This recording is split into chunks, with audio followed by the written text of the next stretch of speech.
Hi good morning ನೋಡ್ರಿ. ಬೆಳಗ್ಗೆ ಎದ್ಬಿಟ್ಲೆ brush ಮಾಡೋದು ಸ್ವಲ್ಪ ನಿನ್ನಿಗತೆ ಹೊರಗೆ ಹೋಗೋದಿತ್ತು. ಅಲ್ಲಿ ಕೇಕ್ ಇತ್ತು ನೋಡಿ. ನಾಳೆ ಅವ್ರ ಅಮ್ಮನ ಬರ್ಡೇ ಐತಿ, ಇವತ್ತು ಸೆಲೆಬ್ರೇಟ್ ಮಾಡತ್ತ ನೋಡ್ರಿ.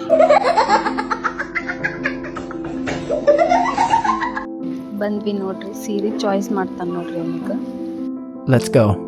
ಹೌದಾ ನೋಡ್ರಿ, ಸೀರೆ ಚಾಯ್ಸ್ ಮಾಡ್ತಾನ್ರಿ ಅವ್ನು. ಲಾಸ್ಟಿಗೆ ಒಂದು ಯಾವುದೋ ಕಲರ್ ಚಲೋ ಐತ್ರಿ ಸೀರೆ, ಅದ ತೊಗೊಂಡು ಬಂದ್ರೆ ನೋಡ್ರಿ. ಆಮೇಲೆ ಕುಂತ ನೋಡ್ರಿ ಅಮೌಂಟ್ ಪೇ ಮಾಡಬೇಕಾರೆ ಹೊಳ್ಳಿ ಮನೆಗೆ ಬಂದು ಊಟ ಮಾಡಿ ಒಂದು ಸ್ವಲ್ಪ ತನಕ ಆಟ ಆಡಿದ ನೋಡ್ರಿ. ಬಾಯ್ ಮಾಡ್ತಾನೆ ನೋಡ್ರಿ ಎಲ್ಲರಿಗೂ. 2 hours later. ಅವನಿದ್ದಾಗ ಆಲ್ರೆಡಿ ಸಾಯಂಕಾಲ ಆಗಿತ್ತು. ಮುಖ ತೊಳ್ಕೊಂಡು ಬತ್ತಿ ಹಚ್ಕೊಂಡು ಸ್ವಲ್ಪ ದೇವ್ರಿಗೆ ಮಾಡಿದ್ದಾರೆ. ಆಮೇಲೆ ಅವಲಕ್ಕಿ ತಿನ್ಕೊಂತ ನಗಾಕತ್ತಾನ್ರಿ. ಅದೇನೋ ಟಿ ವಿ ಒಳಗೆ ಬಂದಿತ್ತು, ಅದು ನೋಡಿ ನಗಾತಾನ ನೋಡ್ರಿ. ಅದನ್ನ ಹಚ್ಕೊಂಬಂದು ಹೆದರ್ಸಾಕತ್ತಾನ ನೋಡ್ರಿ. ಆಮೇಲೆ ಸ್ವಲ್ಪ ಊಟ ಮಾಡಿ ಟಿ ವಿ ನೋಡ್ಕೊಂತ